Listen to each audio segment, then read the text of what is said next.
Oh, jeez. How you doing, guys and gals? My name's Doug Wilson. This is Yellow Hawk Customs Outdoors.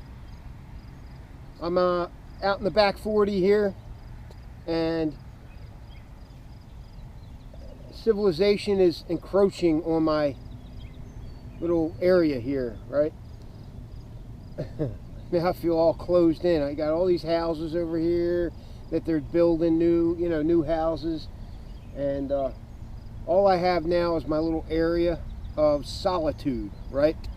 So I'm gonna make the best of it. So I thought what we would do for this video is talk about neckers, right?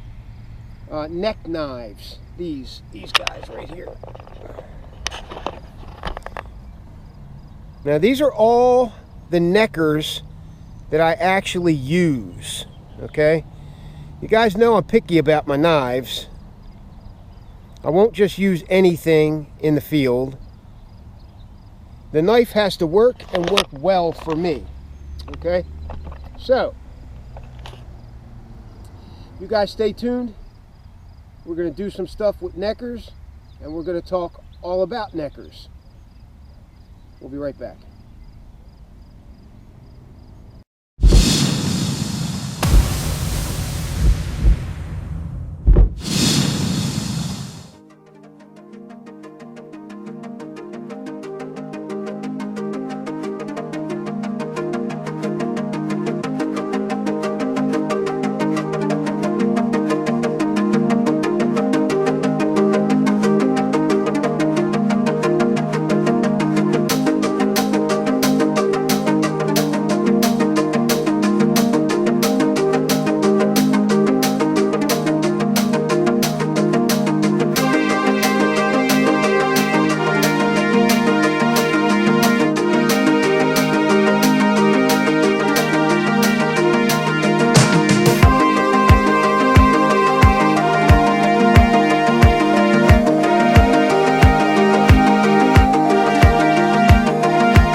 Well, thanks for coming back.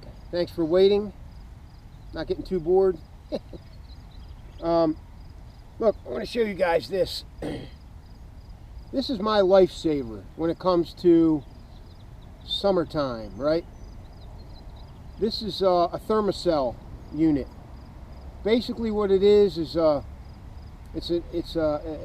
insect repellent system that actually, you can see the smoke. See the smoke coming off of it? It burns these little blue pads right here.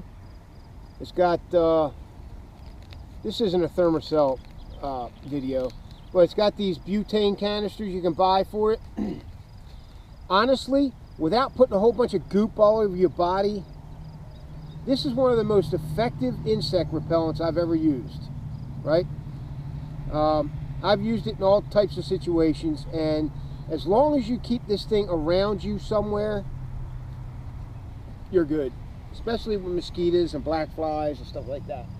All right, so I sit it right there on the ground, and it kind of just, I tell you, the mosquitoes, man, they don't come anywhere near you with that thing around. Okay, so let's talk about neckers. I think neckers are a great idea, right? Around town, in the field, in the bush, whatever. Okay, this one here is a Condor mini bush lure. Okay, this is one of the most inexpensive neckers you can buy. Okay, and when I say necker, you can use any knife as a neck knife. I prefer myself to have a smaller package hanging around my neck. However, sometimes I will wear this one here. Okay, this is a Kellum Puko. This thing has been through the ringer. This is the same knife that I reprofiled with the diamond rod sharpener at Antietam Shelter. I don't know, 10 or 12 videos back in the winter. Okay, this thing is still going strong. I love it. This is the one the Grizz gave me as a gift. Actually, no, I think I traded him something for it. Anyway, The reason I like this is because it's really lightweight. It may be a bigger necker, you know, that's like a 4-inch blade, but it doesn't weigh a lot. It's not heavy, okay? And that is probably what I look for the most. Something that's not really heavy. So usually I go for a smaller knife, and I'm just going to show you some. And these are in no particular order of importance or anything, but you guys have seen the neckers that I wear, and generally I'll wear this one. This is a Mike Wallace field mouse, CPM 154. This is one of my favorites. Okay, this is a hard-working neck knife. Okay, this is about as large as I'll go in a heavier knife. These things got some weight to them. I suggest if you ask Mike Wallace to build you a neck knife, field mouse or field series 1 or whatever, ask him if he can give you the thinnest super steel that he can work with. Okay, that's what I would ask him, right? This one here is just a little bigger than an 1/8 inch, but if he has it in 1/8 inch, I'd go for that, right? Because you don't want your necker too heavy. Okay, it becomes a real drudge to wear. Although after a while, you don't even know it's there, right? So I'm going to take this condor off. Okay, and like I said, I like this condor. I actually made this condor into a Scandi Vex, right? I convexed that Scandi grind and made it a Scandi Vex grind because I just think they're more efficient when you do that. Okay, so let me put this guy on. So that's one of my very favoriteest neckers. It's called the Mike Wallace Field Mouse, and it's www.wallaceedgedtools.com. www.wallaceedgedtools.com. He's one of my very favoritist knife makers. He's really good at what he does, and these things are tough. Every knife he builds is super tough, right? That's why guys in the military like his knives. They don't fail, right? They're knives you can bet your life on. Okay, so you saw the Condor Mini Bush Lure, right? I've seen people wear the actual Bush Lure as a neck knife. This is another Mike Wallace. I think this is the Field Series 1. This one was the first one he gave me, and he built this while I was in his shop to show me how he did things. This was 5/32, okay?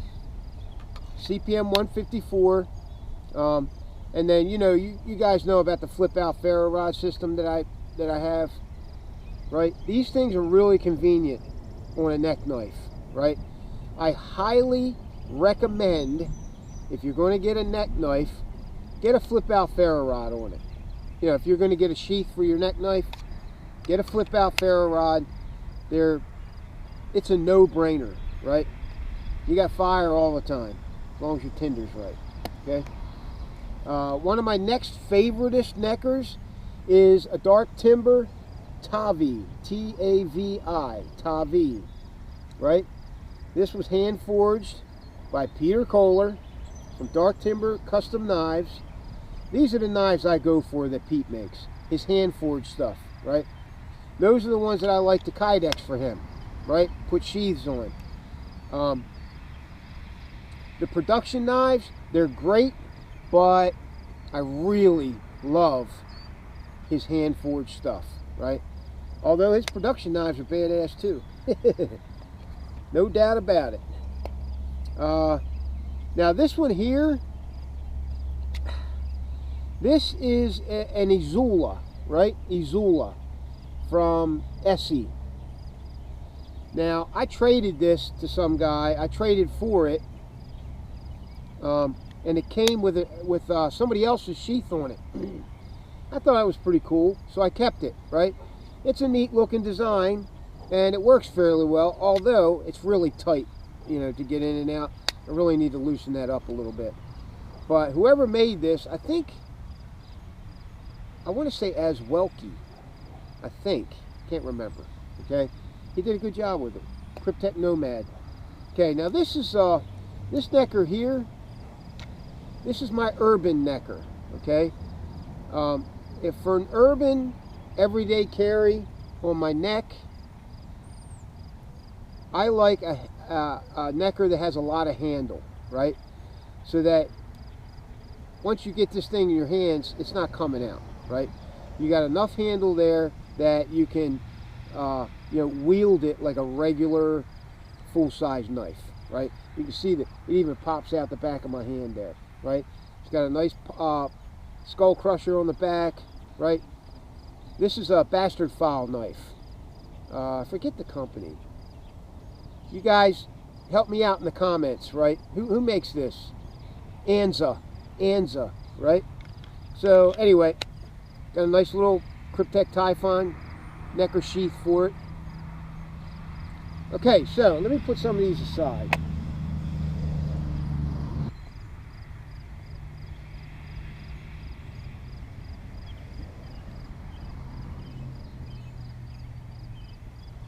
I'm just stropping this guy right now. Before I hit the field, any knife that I'm taking with me, I'll generally strop it for a few minutes so that whatever I take out into the field is razor sharp, right, from the get-go. And then I usually just take a strop with me in the form of just a piece of leather with strop compound on it, stropping compound. Now, it depends on what compound or what, how sharp I want the knife, or it just depends on what compound I'm using for what particular knife, what particular situation, whatever, okay? Because some knives react differently to some compounds, right? That's what I have noticed that. And you got to be careful. Don't strop your knife too much, especially if it's a Scandi grind, because you'll end up convexing it, and you'll have to reprofile it back to a Scandi grind. That's if you're picky about it, right? This is supposed to be a traditional Scandi grind, so I'm picky about that. So go back some videos, and you'll find a video where I'm reprofiling this with one of the diamond rods off of one of my Sheath systems, okay? And you'll see how to do that. I even do the spine, right, to make it 90 degree, all right? So the number one thing I look for in a knife is how well does it feather stick, okay? Feather sticking tells me that the edge is the way that I want it, right? If I can feather stick well with a knife, that edge is what I want on that knife. If you can understand that. It's like a definitive test for me, okay? So let me set this aside, grab a piece of wood, and see if we can't do some feather sticks. You know, just do some feathering, right? Okay. Now this Kellum never fails, right? It is a great feather sticker. Oh, jeez, what was that? Wood duck. All right. Right. So this one feather sticks really well. And I'm not the best at feather sticking, I'll admit right away, but I can get some really wispy feathers out of a good edge and hit it with a ferro rod, and I won't need fat wood or anything, right? I just use the feathers, right? I know I say that a lot, right? Then what I'll do is I'll knock off some bigger chunks and save them for fuel before I start putting wood on.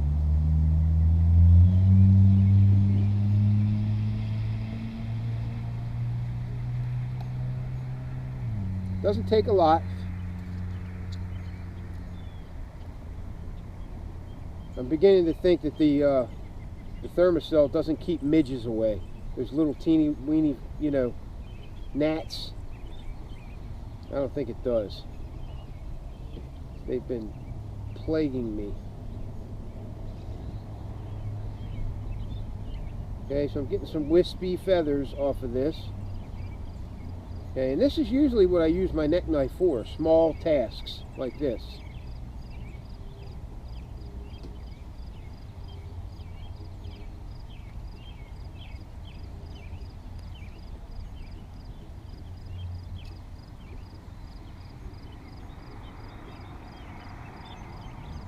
All right, let me get some feathers together, you know, little off the bone feathers, and we'll strike it with a ferro rod.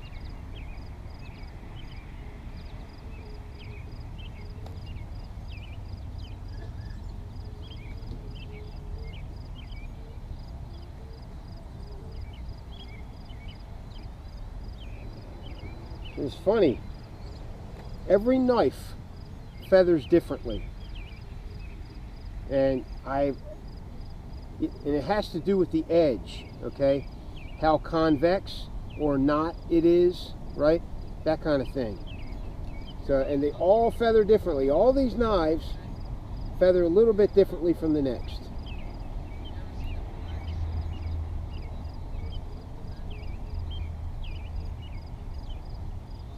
This field mouse is a great feather sticker.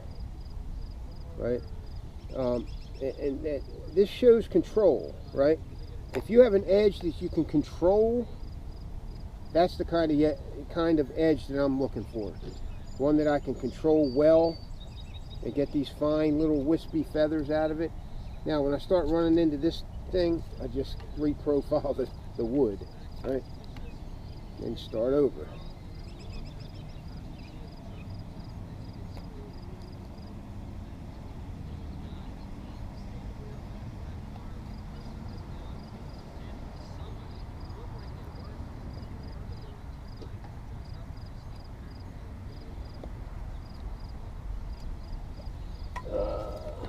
Some pieces of wood feather stick better than others for whatever reason. I don't know why. It's the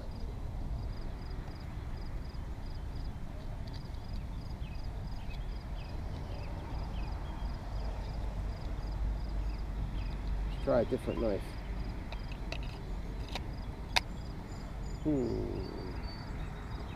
Let's see how the Condor does.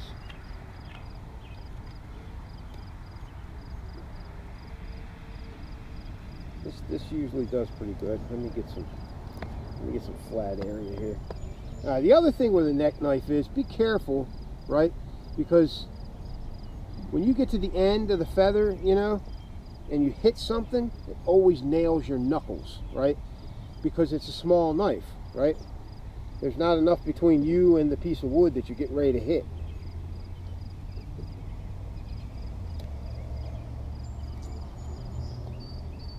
I think the edge on this probably sucks.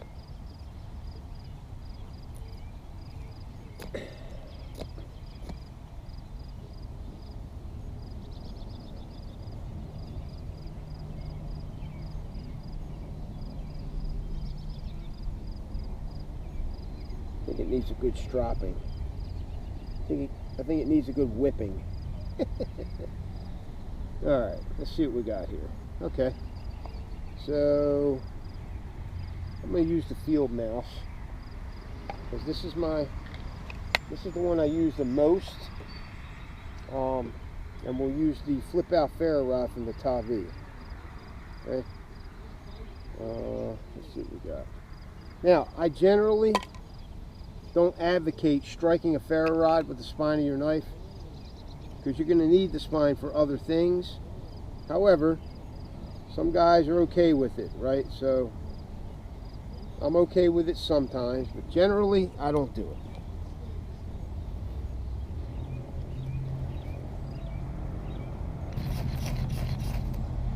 Woohoo! Look at that. Right? So, and that's not fat wood, that's just wood, right? That's just little feathers. And this is usually how I start my fires, right? And then you start putting your tinder and whatnot on, and you're good to go, right? So that's that flip out ferro rod system. I think they work really well. So the field mouse, CPM 154, right? This guy here, the file is probably something close to 1095, right? CPM 154.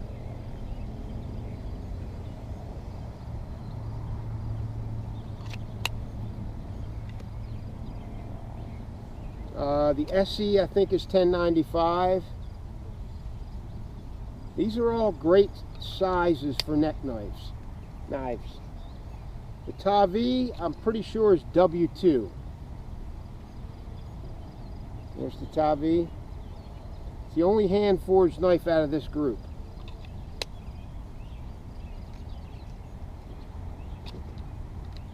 And I think the mini bush lure is I don't know, 1070, 1075, 1060, something like that, right? Pretty close to 1095 or 01, something like that. Okay. But for a budget neck knife, I really like this. And you can reprofile any part of this knife to meet your own needs, you know. So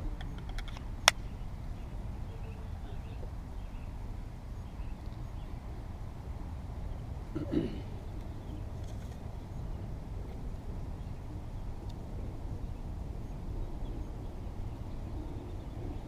think the Tavi needs to be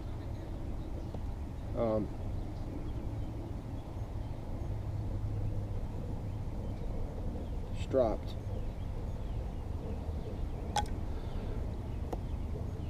Now this is LT Wright. I'm drawing a blank on the name, but they're very popular. LT Wright. It's another necker. I usually don't use this. Is one of my mold knives, but all his knives are hand finished, and usually I won't use it. I need the client's knife. I need the customer's knife, right?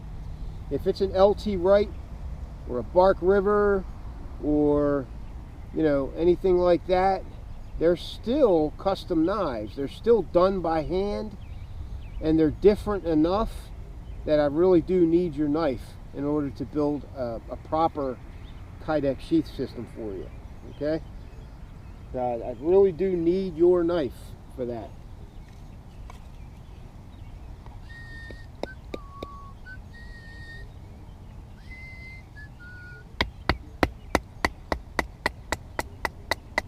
Okay, these Mike Wallace knives, neck knives, you can baton with these all day long and 8 times on Sundays, right?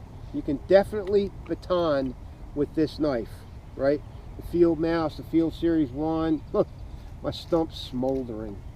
I'm going to change the temper on this knife if I'm not careful, right? This stump is starting to rot. But I like how the wood sticks in it.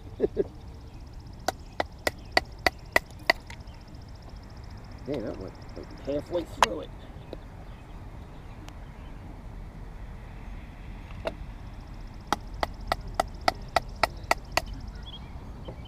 Now you're only going to get small tasks out of a neck knife. You try anything hard with this, you try, and trust me on this, you try banging through a knot with this, right? Depending on how thin your edge is, you will bend the steel. It is possible to bend CPM 154. I've done it, okay? Hammering through, right? Batoning through a really hard knot, and the edge of the knife was pretty thin. It was a smaller knife. I had no business batoning the way I was with that knife, but trust me, you can bend it, because I've done it.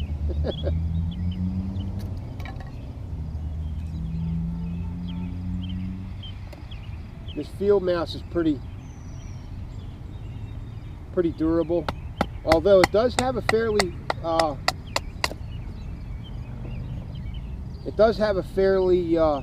thin edge. That's what makes it such an effective slicer.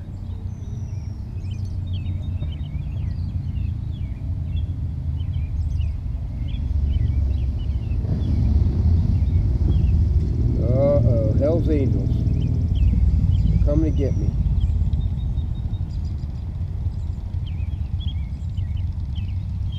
Alright. That's pretty wispy. You get a bunch of these, strike a ferro rod to it, and you're good to go. You don't need fat wood or anything like that, right? As long as it's dry, right? So you guys can see this stump, right? It's filled with punky wood. Even if you don't char punky wood, it'll take, look, it will take an ember and last a long time, right? See if I can get this ember, see? It'll take an ember. So I'm trying to dig all this out of here before I retire. It's starting to get dark, and I'm trying to pull out all the embers so it doesn't smolder, because this thing will smolder all night. This is how early man used to carry around his fires in a punky wood bowl, right? And it would burn for days and days and days as long as they kept feeding it the punky wood. And they could go, you know, 60, 70, 80, 90, 100 miles and then have a fire when they get to where they're going.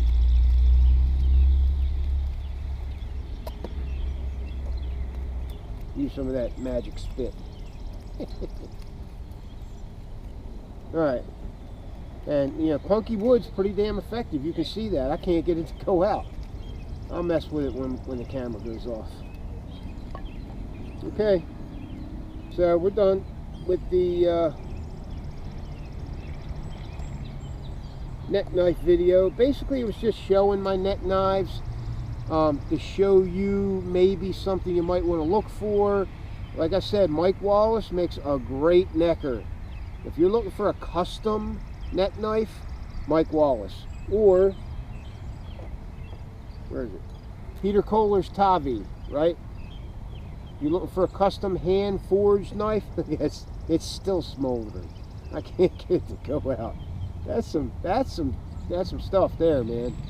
I gotta remember this stump and fill a little container with it. Right? The Tavi, birchwood handles.